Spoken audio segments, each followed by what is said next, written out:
పరిశుద్ధ గ్రంథం ఛానల్ వీక్షిస్తున్న ప్రతి ఒక్కరిని దేవుని పేరిట వందనాలు తెలియజేసుకుంటున్నాం. ప్రేమ, సంతోషము, సమాధానం సదా మీకు తోడేంటి నడిపించిన గాక. నిన్నటి దినాన కీర్తన గ్రంథం 106వ అధ్యాయం చదువుకున్నాం. ఈరోజు కీర్తన గ్రంథం 107వ అధ్యాయం చదువుకుందాం. యెహోవా దయాళుడు, ఆయనకు కృతజ్ఞతాస్తుతులు చెల్లించుడి, ఆయన కృప నిత్యముండును. యెహోవా విమోచించిన వారు ఆ మాట పలుకుదురుగాక.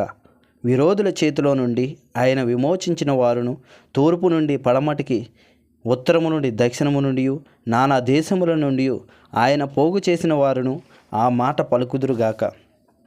వారు అరణ్యమందలి ఎడారి త్రోవను తిరుగులాడుచుండిరి, నివాసపురమేదియు వారికి దొరకకపోయెను. ఆకలి దప్పుల చేత వారి ప్రాణము వారిలో సొమ్మసిల్లెను. వారు కష్టకాలమందు యెహోవాకు మొర్రపెట్టిరి, ఆయన వారి ఆపదల్లో నుండి వారిని విడిపించెను.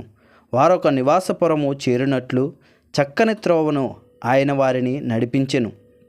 ఆయన కృపను బట్టి, నరులకు ఆయన చేయు ఆశ్చర్య కార్యములను బట్టి వారు యెహోవాకు కృతజ్ఞతాస్తుతులు చెల్లించుదురు గాక. యాలయనగా ఆశగల ప్రాణమును ఆయన తృప్తిపరిచి ఉన్నాడు, ఆకలిగొని వారి ప్రాణమును మేలుతో నింపి ఉన్నాడు.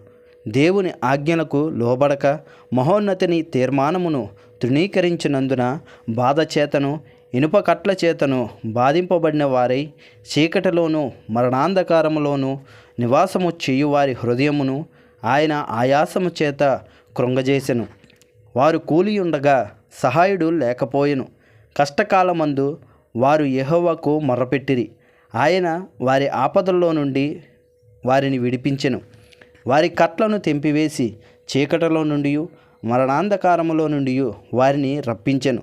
ఆయన కృపను బట్టి, నరులకు ఆయన చేయు ఆశ్చర్య కార్యములను బట్టి వారు యెహోవాకు కృతజ్ఞతాస్తుతులు చెల్లించుదురుగాక. యాలయనగా ఆయన ఇత్తడి తలుపులను పగలగొట్టి ఉన్నాడు, ఇనుప గడియలను విరగ్గొట్టి ఉన్నాడు. బుద్ధిహీనులు తమ దుష్ట ప్రవర్తన చేతను తమ దోషము చేతను బాధ తెచ్చుకొందురు. భోజన పదార్థములన్నీ వారి ప్రాణమునకు అసహ్యమగును. వారు మరణద్వారములను సమీపించుదురు. కష్టకాలమందు వారు యెహోవాకు మొర్రపెట్టిరి, ఆయన తన వాక్కును పంపి వారిని బాగుచేసెను. ఆయన వారు పడిన గుంటలో నుండి వారిని విడిపించెను. ఆయన కృపను బట్టి, నరులకు ఆయన చేయు ఆశ్చర్య కార్యములను బట్టి వారు యెహోవాకు కృతజ్ఞతాస్తుతులు చెల్లించుదురుగాక. వారు కృతజ్ఞత అర్పణలు చెల్లించుదురుగాక. ఉత్సాహ ధ్వనితోనూ ఆయన కార్యములను ప్రకటించుదురుగాక. ఓడలెక్కి సముద్రము ప్రయాణము చెయ్యువారు, మహాజలముల మీద సంచరించుచు వ్యాపారము చెయ్యువారు యెహోవా కార్యములను, సముద్రములో ఆయన చేయు అద్భుతములను చూచిరి. ఆయన సెలవీయగా తుఫాను పుట్టెను, అది దాని తరంగములను పైకెత్తెను. వారు ఆకాశము వరకు ఎక్కుచు అగాధమునకు దిగుచూ నుండిరి. శ్రమచేత వారి ప్రాణము కరిగిపోయెను. మత్తులైన వారి వలె వారు ముందుకు వెనకకు దొర్లుచు ఇటు అటు తూలుచుండిరి. వారు ఎటు తోచక ఉండిరి. శ్రమకు తాళలేక వారు యెహోవాకు మొర్రపెట్టిరి, ఆయన వారి ఆపదల్లో నుండి వారిని విడిపించెను. ఆయన తుఫానును ఆపివేసి దాని తరంగములను అణిగిపోయెను. అవి నిమ్మలమైనవని వారు సంతోషించిరి. వారు కోరిన రేవునకు ఆయన వారిని నడిపించెను. ఆయన కృపను బట్టి, నరులకు ఆయన చేయు ఆశ్చర్య కార్యములను బట్టి వారు యెహోవాకు కృతజ్ఞతాస్తుతులు చెల్లించుదురుగాక. జన సమాజములో వారు ఆయనను ఘనపరచుదురుగాక. పెద్దల సభలో ఆయనను కీర్తించుదురుగాక. దేశ నివాసుల చెడుతనమును బట్టి ఆయన నదులను అడవిగాను, నీటి బుగ్గలను ఎండిన నేలగాను, సత్తువు గల భూమిని చవిటి పర్రగాను మార్చెను.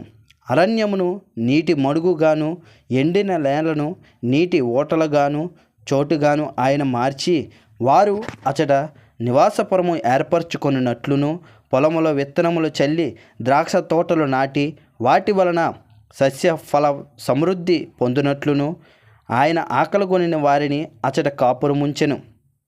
మరియు ఆయన వారిని ఆశీర్వదింపగా వారు అధికముగా సంతానాభివృద్ధి నొందిరి. ఆయన వారి పశువులను తగ్గిపోనీయలేదు.